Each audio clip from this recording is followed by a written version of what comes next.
What's going on, everybody? Welcome back to part 2 of the Zero Suit Samus guy. Baby girl is back at it again. Alright, so I realized last video I forgot to put in Zair. However, I'll explain it here. Now, Zair is a good option for poking your opponent's shield. It's a little bit hard to land sometimes. It's got like an odd timing to it. However, it is really good at either pressuring someone, kind of frustrating them into doing something else, or putting them into tech situations at like higher percentages. So I can do something along the lines of Zair, down smash, up B. Now, if I'm doing it to where it doesn't matter whether if they do if they miss their tech or if they do a neutral tech. So what you can do if they do a neutral tech is you'll hit the Zair, scoot up a little bit, hold that down smash, and then smack them with that up B, and they can have a good day. Or if you're just trying to get it for the sake of them getting off of you, that's fine too. Alright, so more about flip jump and flip kick. So flip jump, obviously you have the directions where you can alter them: forward, neutral, and then backwards. And backwards to where you can make it go shorter or farther than what you need it to be. Now, the best thing about this is a good get off me option to where you have the option to ignore neutral at any point in time. If Ike is gonna do something along the lines of nair into pretty much anything, or nair into up air and try to kill you, that better be true, because if there is a single hint of a window where you can down B, out of that bad boy. Teleport. But it's any person who has like some type of combo or tries to hit you with the kill confirm or just hit you, period. So it's invincible it has an invincible startup on it. So what you're gonna do is you're literally phasing through people, and you can get out of that option unless somebody reads the flip jump. Then hey, you might get smacked, and that's understandable, because once you get knocked off stage after already trying to recover with flip jump, up B isn't as good of a recovery, so you might die. It's a big possibility for it. It just depends on the situation. Now, for flip kick, a couple of things regarding it. So, unless you are aiming at the certain direction that you want, for example, if I want to aim forward, I want it to hit like this, right? I have to hold forward and then hit with either the A button, or you can hit with the C stick, which is what I do, and which I will explain why it comes in handy in a second. So if you don't hold anything, flip kick is going to hit in the opposite, or it's going to hit in the direction you came from. So I'm going to flip to the right, but I'm coming from the left side. So where's it going to go? To the left. Instantly right there. It's always going to do that. But if I hold to the right, boom, it's always going to go that direction. And what's unique about this is there is a thing called momentum canceling your flip kick, which is super important, and you want to use it for certain situations, such as, let's say I want to do this nair into flip kick, and that momentum canceling, I just did it there, is what makes that work. Now here's the difference. If I go here and I just do a normal flip kick, I am flying all the way over there past Lucina. Now watch what happens when I momentum cancel. Oops, wrong button. Oops, right here. I stop all of my momentum just to stay right there. Now, does it just come in handy in terms of that? No. If you're trying to go off stage and do something super risky and do like a flip kick, momentum canceling stops you here, so then you can at least be within range to recover. If you do something along the lines of this, there's no guarantee you're gonna come back. Honestly. Sometimes you might have to pray a little bit that you'll make it back, but you want to be careful with that. Also, one final thing with the whole flip jump and flip kick, it's fantastic for edge guarding. So let's say I send Lucina off with like an up B or maybe like a forward smash or something, and look at how much access I have to the stage because I just did that. I just did the flip jump.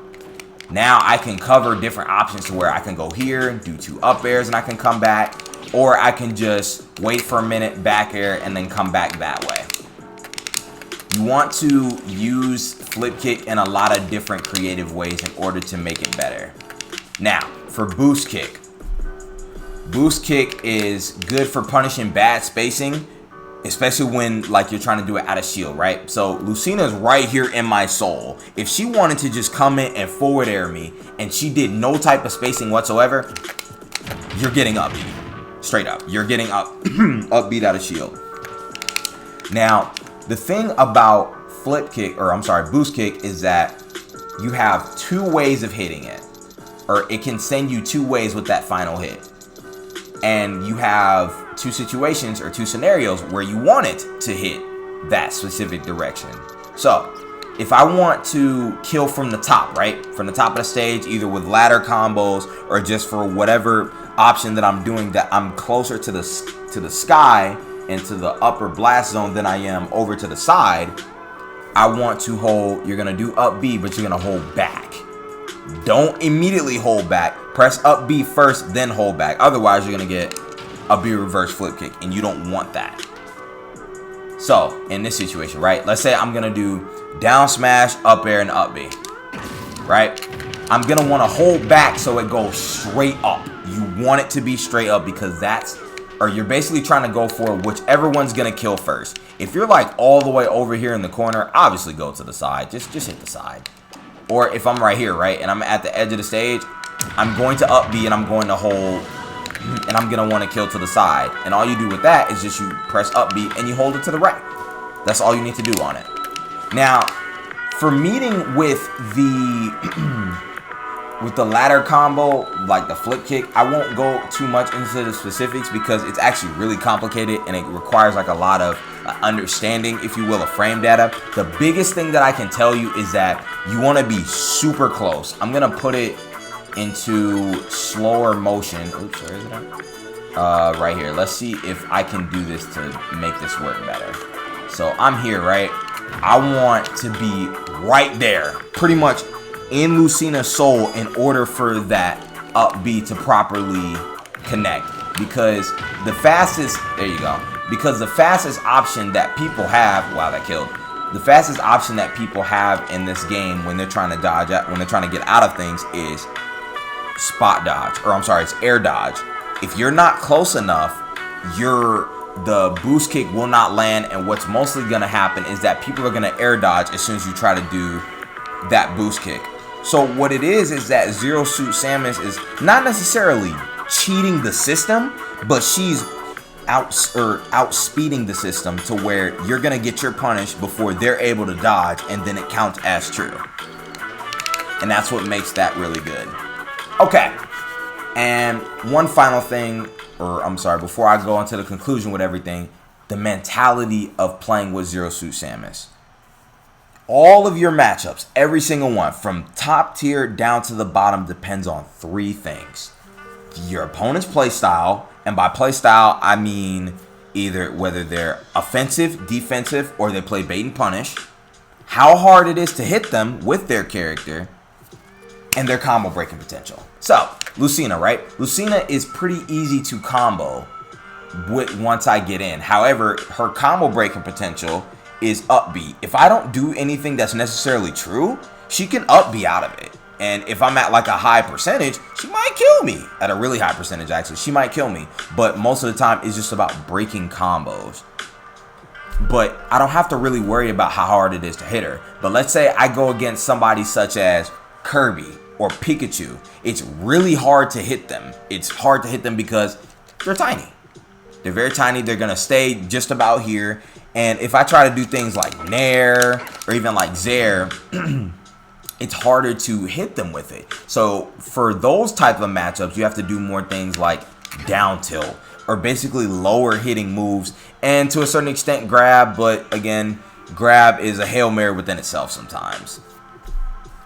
Now, Zero Suit Samus as a whole requires momentum. You're gonna need some type of momentum. You have to start up something in order for you to do something in order for you to get a good advantage against your opponent. She does not do well with just stray hits. You can't just get stray hits and win like Lucina, like other sword characters, like other characters have the potential to do so. For example, Joker. And Joker is one of the harder characters for her to hit too because of the fact that he has a slightly skinny hitbox to where it's hard for me to hit. And Joker that man can back air you all day, and it's a big enough hitbox and strong enough to where it'll kill. However, everything with Zero Suit Samus is precise. You need to have accuracy with everything. Every little thing that you do. Now, am I saying you have to press one button every 2 seconds? No, you're gonna have to press a lot more buttons in order to get that accuracy. However, just know that it's gonna take some time to get the accuracy down. It is nothing to mess around with. Her play style and this character as a whole just requires a lot of time, effort, and patience. It's really difficult to say there's one way to play her, because there isn't. You have to create your own flowchart and your own play style with her. When you look at different montages and stuff with her, everybody does something completely different. It isn't like, oh, well, I just got this one particular thing, because we all have one set flowchart that we want to make. That is why she is a very custom character. That is why she is one of those, I'm gonna call them the elite few, that are custom characters that you have to make them your own. You can't just, I can't look at Mars, right? The number one ZSS, or the best ZSS player in the world. I can't look at Mars and be like, yeah, I'm gonna do the same exact thing that he does and it's gonna work. No, because each opponent operates differently, and you have to get certain setups differently. You gotta work for it. You gotta work for your success with this character. It is quite difficult. However, it is very worth it. And man, that styling with this character is so disgusting. It's so worth it. But just overall, in conclusion, the world is your oyster with her. For whoever plays this character, I fully support you with it. And honestly, it's just, she is a top tier. However, she is one of the more honest ones. Yes, she can avoid neutral. She is definitely allergic to other things if, you know, flip kick comes into play. However, you really gotta earn your keep. You have to. This is like, you know, you're not gonna become Mars overnight. You're not gonna sit here and be super godlike with Zero Suit Samus unless you put the work in. She is not easy by no means. But I want to thank you guys so much for tuning into this guide. I really had fun making this, and I'm just looking forward to just making more content with my videos. Thank you guys again so much for watching, and I'm out.